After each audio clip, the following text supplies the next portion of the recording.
سلام دوستان، به یه ویدیو دیگه خوش اومدید. من برواد انوایتی هستم، یکی از پلیرهای کامیونیتی کال آف ایران.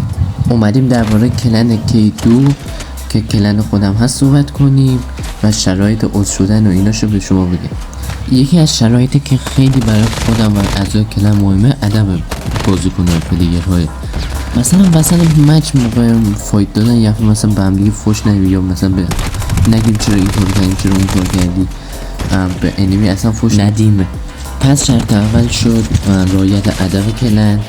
حالا میریم سراغ شرط دوم کلن.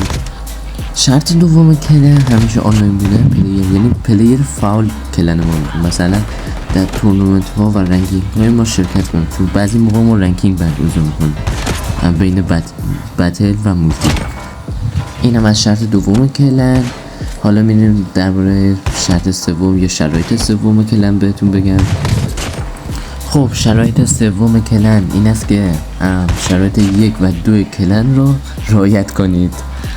خب بچه‌ها، اینم از شرایط خود کلن بود. حالا بهتون آموزش عضو شدن تو کلن رو بهتون میدم. الان ویدیوش الان رو صفحه میاد و ببینید. بچه‌ها شما اول بر روی پروفایل کانال من ضربه میزنید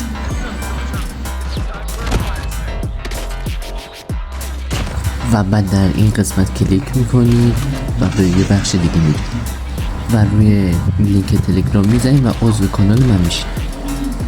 بعد از عضو شدن در کانال تلگرام من آیدی خودم رو میذارم و شما میتونید به من پیام بدید و من از شما تست میگم و قبول میشه.